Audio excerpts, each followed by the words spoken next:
Hi guys, welcome back to my YouTube channel. ಇವತ್ತು ನಾನು ನಿಮಗೆ ತೋರಿಸ್ತಾ ಇರುವಂಥದ್ದು ಕ್ರಿಸ್ಪಿ ಕಾರ್ನ್ ರೆಸಿಪಿ. ಇದು ತುಂಬ ಟೇಸ್ಟಿಯಾಗಿರುತ್ತೆ. ರೆಸ್ಟೋರೆಂಟಲ್ಲೆಲ್ಲ ಸರ್ವ್ ಮಾಡ್ತಾರಲ್ಲ, ಅದಕ್ಕಿಂತ ಟೇಸ್ಟಿಯಾಗಿರುತ್ತೆ. ನೀವು ಯಾವತ್ತೂ ಟ್ರೈ ಮಾಡಿಲ್ಲ ಅಂತ ಹೇಳಿದರೆ ಒಂದ್ಸಲ ಟ್ರೈ ಮಾಡ್ಬೋದು. ಸ್ನ್ಯಾಕ್ಸಿಗಂತೂ ಒಳ್ಳೆ ರೆಸಿಪಿ ಅಂತಲೇ ಹೇಳ್ಬೋದು. ಮೊದಲಿಗೆ ಇದಕ್ಕೆ ಬೇಕಾಗೋದು ಒಂದು ಕಾರ್ನ್ ತೊಗೊಂಡಿದ್ದೀನಿ. ಫುಲ್ ಕಾರ್ನ ಈ ಥರ ಬಿಡಿಸಿ ಇಟ್ಕೊಂಡಿದ್ದೀನಿ. ಈಗ ಇದನ್ನು ಕುದೀತಿರುವಂಥ ನೀರಿಗೆ ಸೇರಿಸ್ಕೊಳ್ತಾ ಇದ್ದೀನಿ. ನೀರಿಗೆ ಸೇರಿಸಿ ಜಾಸ್ತಿ ಹೊತ್ತು ಬೇಯಿಸೋ ಅವಶ್ಯಕತೆ ಇಲ್ಲ. ಒಂದು 5 ನಿಮಿಷ ಬೇಯಿಸ್ಕೊಂಡ್ರೆ ಸಾಕಾಗತ್ತೆ. ರುಚಿಗೆ ತಕ್ಕಷ್ಟು ಉಪ್ಪು ಹಾಕಿ ಒಂದು 5 ನಿಮಿಷ ಈ ಥರ ಬೇಯಿಸ್ಕೋಬೇಕು. ಅದು ಬೆಂದ ನಂತರ ನೀರನ್ನ ಸಪ್ರೇಟ್ ಹಾಗೆ ಕಾರ್ನ ಸಪ್ರೇಟ್ ಈ ಥರ ಶೋಧಿಸ್ಕೋಬೇಕು ನೀಟಾಗಿ.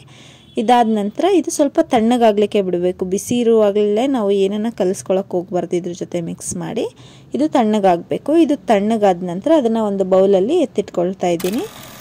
ಇಲ್ಲಿ ಬೇಕಾಗೋದನ್ನ ತೋರಿಸ್ತಾ ಇದ್ದೀನಿ. ಇದು ತಣ್ಣಗಾಗಿರುವಂಥ ಕಾರ್ನ್, ಹಾಗೆ 1.5 ಸ್ಪೂನಷ್ಟು ಕಾರ್ನ್ ಫ್ಲೋರ್ನ ತೊಗೊಂಡಿದ್ದೀನಿ. ಇದು ರುಚಿಗೆ ತಕ್ಕಷ್ಟು ಉಪ್ಪು, ಸ್ವಲ್ಪ ಪೆಪ್ಪರ್ ಪೌಡ್ರನ್ನ ತೊಗೊಂಡಿದ್ದೀನಿ. ಪೆಪ್ಪರ್ ಪೌಡ್ರ್ ಹಾಕೋದ್ರಿಂದ ಟೇಸ್ಟ್ ಚೆನ್ನಾಗಿರುತ್ತೆ ಅಂತೇಳಿ ತೊಗೊಂಡಿದ್ದೀನಿ. ಹಾಗೆ ಖಾರಕ್ಕೆ ಅನುಗುಣವಾಗಿ ಒಂದು 1/2 ಸ್ಪೂನಷ್ಟು ಖಾರದ ಪುಡಿನ ಕೂಡ ತೊಗೊಂಡಿದ್ದೀನಿ. ಈಗ ಮೊದಲಿಗೆ ಬೇಯಿಸಿ ಇಟ್ಕೊಂಡಿರುವಂಥ ಸ್ವೀಟ್ ಕಾರ್ನ್ಗೆ ಕಾರ್ನ್ ಫ್ಲೋರ್ನ ಸೇರಿಸ್ಕೋಬೇಕು.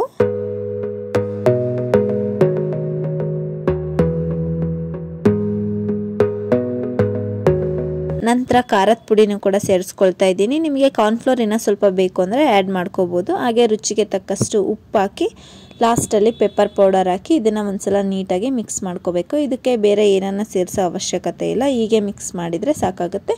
ನಿಮಗೆ ಸ್ವಲ್ಪ ಹುಳಿಯಾಗಿರ್ಬೇಕಂತ ಹೇಳಿದರೆ ಚಾಟ್ ಮಸಾಲ ಕೂಡ ಸೇರಿಸ್ಕೋಬೋದು, ಅಥವಾ ಇದನ್ನು ಫ್ರೈ ಮಾಡ್ಕೊಂಡಾದ್ಮೇಲೆ ಚಾಟ್ ಮಸಾಲಾನ ಸೇರಿಸಿದ್ರು ಕೂಡ ಟೇಸ್ಟ್ ತುಂಬ ಚೆನ್ನಾಗಿರುತ್ತೆ.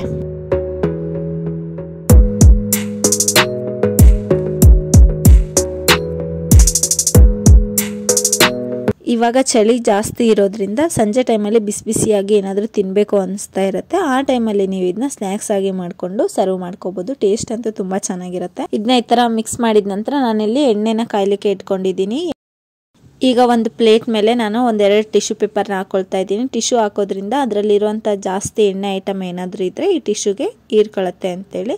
ಅಷ್ಟರಲ್ಲಿ ಎಣ್ಣೆ ಕೂಡ ಚೆನ್ನಾಗಿ ಕಾದಿರುತ್ತೆ. ಎಣ್ಣೆ ಚೆನ್ನಾಗಿ ಕಾದ ನಂತರ ಸ್ವೀಟ್ ಕಾರ್ನ್ನ ಈ ಥರ ಬಿಡಿ ಬಿಡಿಯಾಗಿ ಎಣ್ಣೆಗೆ ಸೇರಿಸಬೇಕಾಗುತ್ತೆ. ನಾವು ಸ್ಪೂನಲ್ಲಿ ಎತ್ತಿ ಡೈರೆಕ್ಟಾಗಿ ಹಾಕಿದರೆ ಅದು ಮುದ್ದೆ ಮುದ್ದೆಯಾಗಿ ಹಾಗೆ ಇರುತ್ತೆ, ಕ್ರಿಸ್ಪಿಯಾಗಿ ಬರೋದಿಲ್ಲ. ಹಾಗಾಗಿ ಆದಷ್ಟು ಬಿಡಿ ಬಿಡಿಯಾಗಿ ಹಾಕ್ಕೊಂಡು 2 ಸೈಡ್ ಈ ಥರ ಚೆನ್ನಾಗಿ ಫ್ರೈ ಮಾಡ್ಕೊಂಡ ನಂತರ ಅದರಲ್ಲಿರೋ ಬಬಲ್ಸ್ ಕಡಿಮೆ ಆದಮೇಲೆ ಎಣ್ಣೆಯಿಂದ ತಗೋಬೇಕು.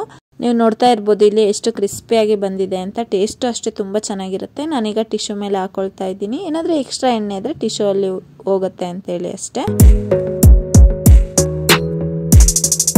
ನಂತರ ಉಳಿದಿರುವಂತಹ ಕಾರ್ನ ಕೂಡ ಎಣ್ಣೆಲಿ ಈ ಥರ ಚೆನ್ನಾಗಿ ಫ್ರೈ ಮಾಡ್ಕೊಳ್ತಾ ಇದ್ದೀನಿ.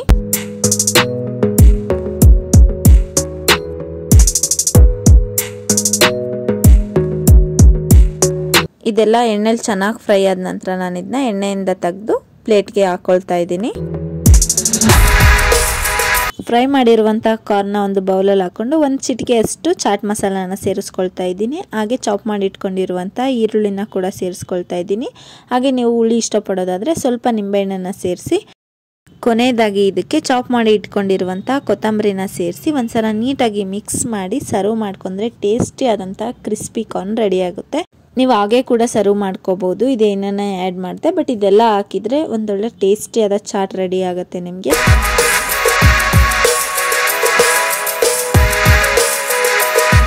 ಯಾವತ್ತೂ ಈ ಥರ ರೆಸಿಪಿನ ಟ್ರೈ ಮಾಡಿಲ್ಲ ಅಂತ ಹೇಳಿದರೆ ಒಂದ್ಸಲ ಟ್ರೈ ಮಾಡಿ. ನೀವೇ ಪದೇ ಪದೇ ಮಾಡ್ಕೊಂಡು ತಿಂತಾ ಇರ್ತೀರಾ, ಅಷ್ಟು ಟೇಸ್ಟಿಯಾಗಿ ಬಂದಿರುತ್ತೆ.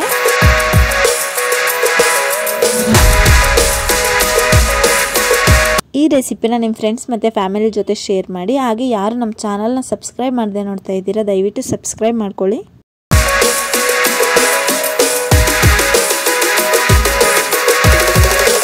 ಟೇಸ್ಟಿಯಾದ ಕ್ರಿಸ್ಪಿ ಕಾರ್ನ್ ರೆಸಿಪಿ ನಿಮಗೆ ಇಷ್ಟ ಆಗಿದ್ರೆ ಲೈಕ್ ಮಾಡಿ, ಕಮೆಂಟ್ ಮಾಡಿ, ಶೇರ್ ಮಾಡಿ. ಹಾಗೆ ಸಬ್ಸ್ಕ್ರೈಬ್ ಮಾಡೋದನ್ನ ಮರಿಬೇಡಿ.